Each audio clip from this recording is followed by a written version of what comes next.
Well, no, I mean, certainly we wouldn't want to reach across US citizens, and we don't, and that's absolutely right.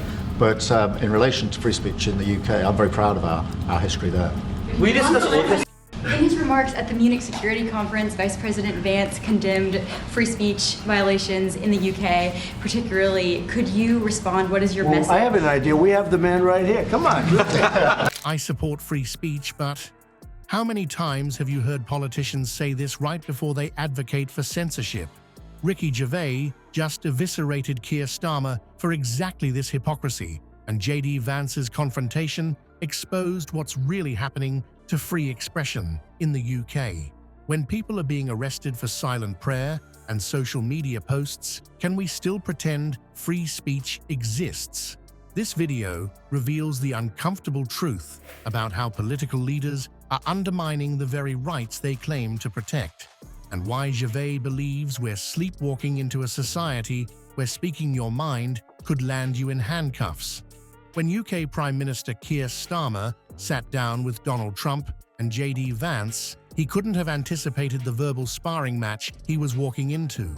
What should have been a cordial diplomatic meeting quickly transformed into a masterclass in political confrontation when Starmer made the fateful claim that we've had free speech for a very long time in the United Kingdom. That single assertion opened the door for J.D. Vance to systematically dismantle Starmer's position with devastating precision. Vance immediately countered with concrete examples that exposed the gap between Starmer's rhetoric and British reality. But we also know that there have been infringements on free speech that actually affect not just the British. Of course, what the British do in their own country is up to them. Let's go, JD. We're putting you on stage. Great. Yeah, look, I said what I said, which is that we do have, of course, a special relationship with our friends in the UK and also with some of our European allies.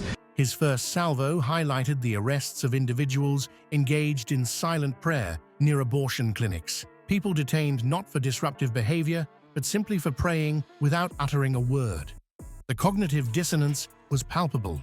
How could a nation with a proud history of free expression be arresting citizens for their thoughts? But Vance was just warming up. He moved on to the Southport killings controversy, where ordinary Britons faced legal consequences merely for social media posts discussing the tragedy. The point landed like a hammer blow. The UK government wasn't just regulating disruptive speech, but criminalizing certain perspectives entirely.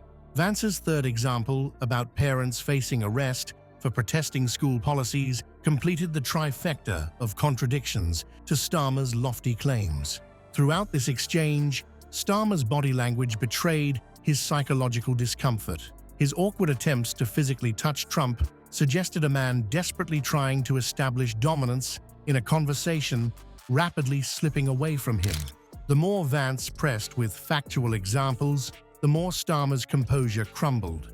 Ricky Gervais' assessment of politicians like Starmer seems particularly apt in this context. Why do we trust them? Of course, we shouldn't trust the people in charge. That's how they're in charge. They shouldn't be trusted. This cynical view perfectly captures the dynamic on display. A political leader making grandiose claims about liberty while simultaneously overseeing its restriction. What made Vance's approach so effective was his strategic framing. By positioning these free speech concerns as directly affecting American technology companies and by extension, American citizens, he transformed what Starmer might have dismissed as domestic policy into a legitimate international concern. The UK leader couldn't simply wave away the criticism as interference in British affairs. While Vance's diplomatic showdown with Starmer plays out in official chambers, the battle for free expression rages on another front entirely. Ricky Gervais, once merely known for his biting comedy, has transformed into one of Britain's most outspoken defenders of free speech, and his warnings carry weight precisely because they come wrapped in the disarming package of humor. The evolution of Gervais, from boundary-pushing comedian to free speech warrior, reached a turning point during his notorious 2020 Golden Globes monologue. Staring down Hollywood's elite, he didn't mince words. "You're in no position to lecture the public about anything. you know nothing about the real world. This wasn't just a comedian seeking laughs, it was a man increasingly concerned about who gets to control public discourse. As comedy clubs became battlegrounds for cultural wars, Gervais has grown more direct in challenging the very notion of offensive speech. His position cuts to the heart of individual responsibility. I want people to stop saying that joke's offensive. I want them to start saying, I found it offensive. This subtle but crucial distinction reflects his belief that feelings are personal, not universal mandates that should dictate what others can say. What makes Gervais' perspective particularly interesting is his willingness to find allies across traditional political lines. Though not necessarily aligned with all their views, he appreciates figures like Elon Musk as necessary counterbalances to creeping censorship. Their shared opposition to speech restrictions creates unlikely partnerships against what Gervais sees as a common threat: the standardization of thought. The comedian's concerns about his homeland are growing increasingly urgent. Unlike American protections, British approaches to speech regulation have pushed the country toward what Gervais views as dangerous territory. He warns that the UK's political climate is actively suppressing voices that challenge mainstream narratives, creating an environment where comedy, traditionally society's pressure valve, finds itself increasingly constricted. For Gervais, these aren't abstract worries about his career, but existential concerns about democracy itself. He draws direct connections between free expression and societal health, arguing that without the freedom to challenge ideas, democratic values inevitably erode and progress stagnates.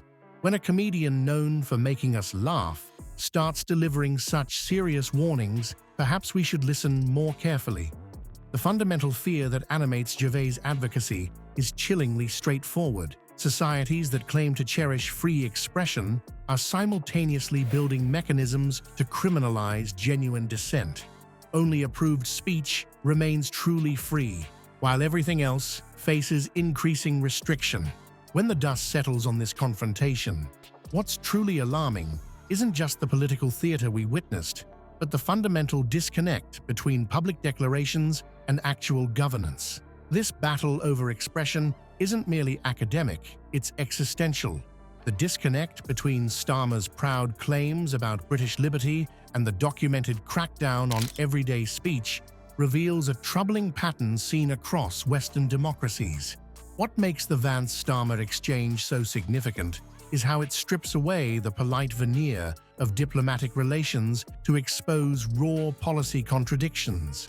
The pattern is eerily consistent. Governments proclaim unwavering commitment to free expression, while simultaneously engineering legal frameworks that criminalize increasingly benign forms of speech. In this new landscape, comedians like Gervais find themselves unexpectedly aligned with political figures they might otherwise oppose. Both recognize that when governments start determining acceptable speech, they inevitably prioritize their own survival above citizen liberty. The true test of free expression isn't protecting popular speech. It's defending the right to voice unpopular, uncomfortable ideas that challenge prevailing narratives. As these battle lines continue to shift, the unlikely coalition of voices speaking against censorship may prove the last defense against the quiet erosion of our most fundamental freedom.